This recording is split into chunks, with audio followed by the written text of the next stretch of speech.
Olá, caros alunos. Iniciemos mais uma aula de filosofia. Nós vimos aí em aulas anteriores como que se deu a passagem do período da Idade Medieval para a Idade Moderna, exatamente daquele momento em que a gente tem uma ciência, filosofia, que deixou de ser teocêntrica para uma filosofia que se passou a ser antropocêntrica. Vimos também que a partir desse momento houve cada vez mais uma valorização da razão. Entre os filósofos que valorizavam muito a razão, nós vamos falar de mais um hoje, o Leibniz, que é também considerado racionalista. Racionalista não só porque valorizava a razão, mas porque também achava que é exatamente da razão que vinha toda a fonte de conhecimentos que a gente tem sobre o mundo. Então, quem é Leibniz? A gente conhece muito Leibniz da matemática, por causa do cálculo infinitesimal. E ele é um filósofo que também dizia que Deus criou o melhor dos mundos possíveis.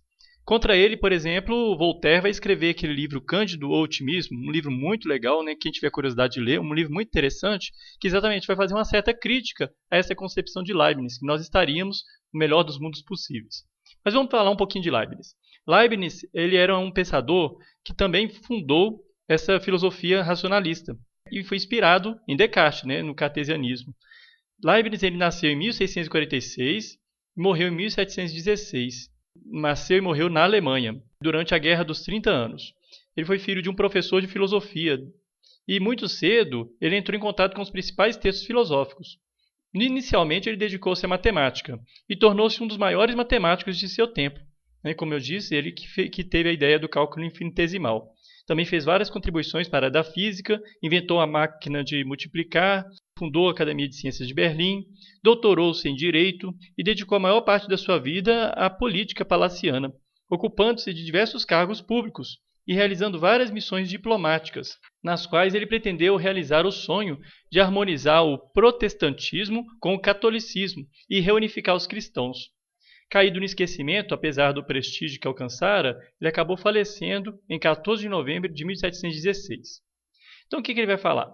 Leibniz, como Descartes, ele ambicionou constituir uma ciência universal, mas nunca conseguiu levar seu projeto adiante.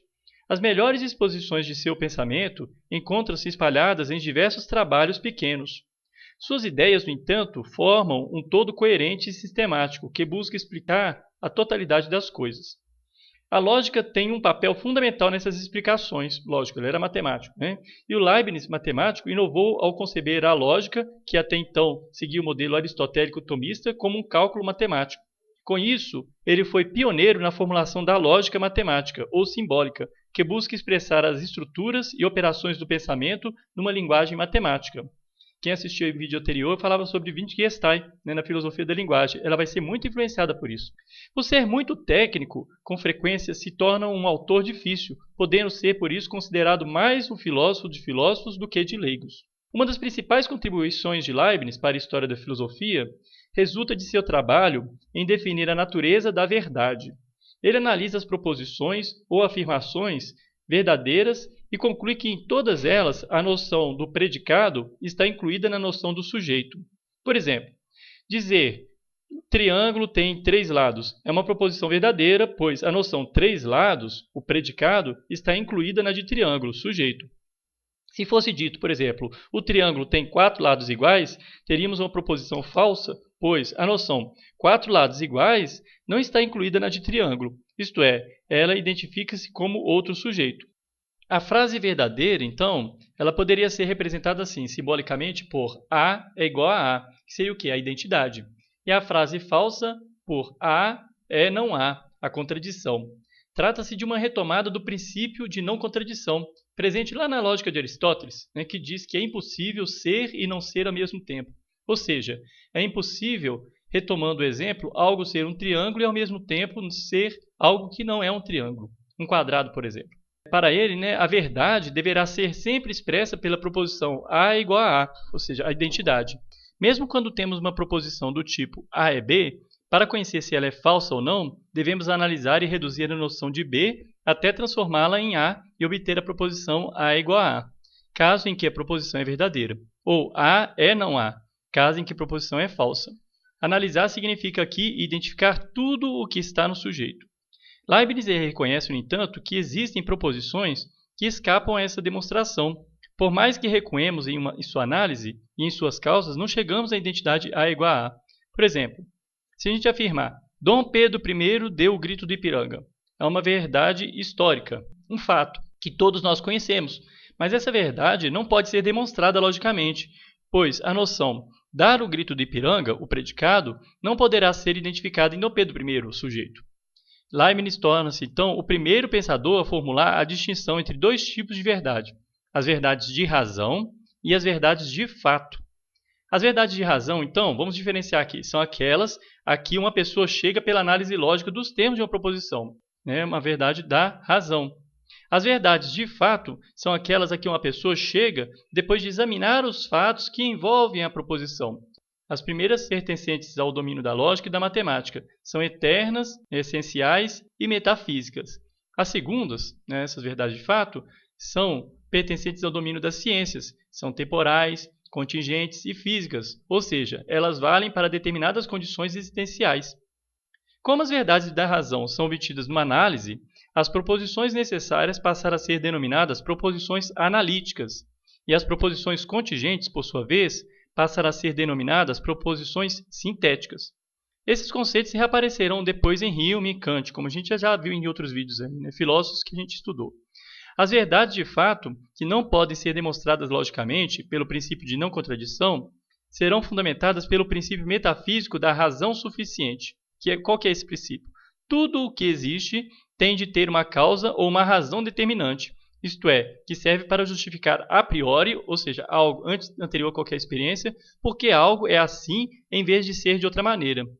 Assim, procurando as causas ou razões de uma proposição contingente, encontramos uma imediata e depois outra, até o infinito. Então, será preciso admitir, como razão suficiente e última, Deus, pois é Ele quem dá suficiência às coisas, é Ele a causa primeira das coisas.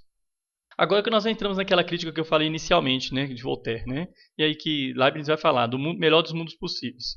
Esse outro ponto importante da filosofia de Leibniz é a ideia de possibilidade.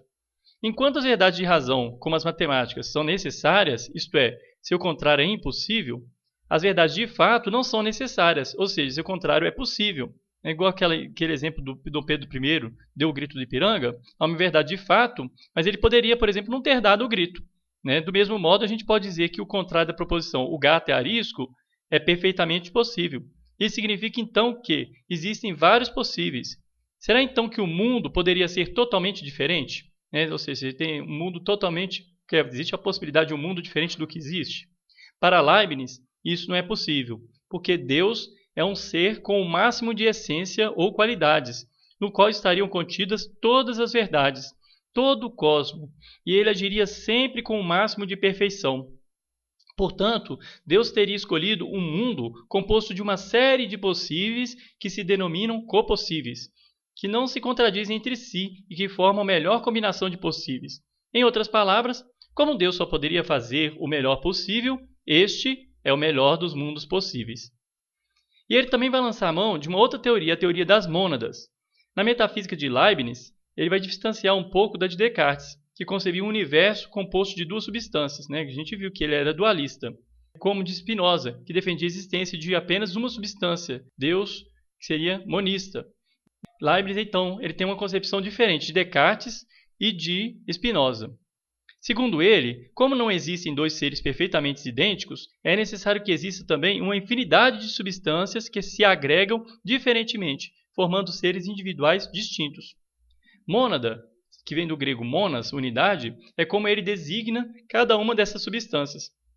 A mônada, de que a gente vai falar aqui, é apenas uma substância simples, que entra nos compostos. Simples, isto é, sem partes.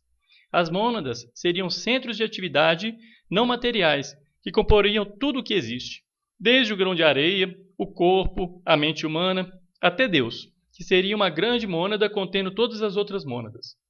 Pelo ato da percepção, cada mônada expressa ou representa a totalidade do universo, a partir de seu ponto de vista e sua perspectiva, como se fosse um espelho. Assim, aparecerá a cada uma que existem universos diferentes, o seu e o das outras mônadas. Mas o universo será uno, e o que parecem ser universos distintos são apenas as diferentes perspectivas de cada mônada. Essa concepção é denominada de perspectivismo, né? Nas mônadas superiores, a percepção é acompanhada da apercepção, isto é, da autorrepresentação ou consciência. Toda mônada também é fechada em si mesma, isto é, não se comunica com o mundo exterior. Um homem, por exemplo, não sabe o que vai na cabeça do outro, pois, como diz Leibniz, as mônadas não têm janelas por onde qualquer coisa possa entrar ou sair. Elas, no entanto, constituem um todo ordenado e harmonioso, pois são como relógios, que, apesar de independentes, marcam a mesma hora. Haveria assim uma harmonia pré-estabelecida no universo, o que garantiria a ordenação das mônadas. Essa harmonia teria sido criada por Deus, substância infinita e perfeita, separada do mundo, que contém em si, como suas infinitas expressões, as percepções de todas as mônadas, das quais também é, portanto, o Criador. Por aí, a gente pode perceber que Leibniz não é um filósofo tão fácil de ser entendido, mesmo porque ele pensa de forma matemática. Na época dele, teve grandes contribuições para a estática dinâmica, que já eram emergentes naquela época. Muitas vezes ele entrava em desacordo com Descartes e Newton, que eram os grandes, né? Ele desenvolveu uma teoria do movimento de dinâmicas com base na energia cinética e energia potencial, que postulava o espaço como relativo, por exemplo. Até a descoberta das partículas subatômicas e da mecânica quântica, muitas das ideias especulativas de Leibniz faziam pouco sentido. Por exemplo, ele vai antecipar um pouco o Albert Einstein, quando ele vai argumentar contra Newton que o espaço e tempo e movimento são relativos. O princípio da razão suficiente tem sido invocado na cosmologia recente. Aqueles que defendem hoje, por exemplo, a filosofia digital, uma direção recente em cosmologia, alegam inclusive Leibniz como seu precursor. Gente, então, resumidamente, essas são as teorias de Leibniz, né? Espero que eu tenha sido claro, né? Qualquer dúvida, crítica ou sugestão, podem deixar nos comentários, que vai ser um prazer ajudá-los a entender um pouquinho mais esse filósofo racionalista muito importante para a história da filosofia.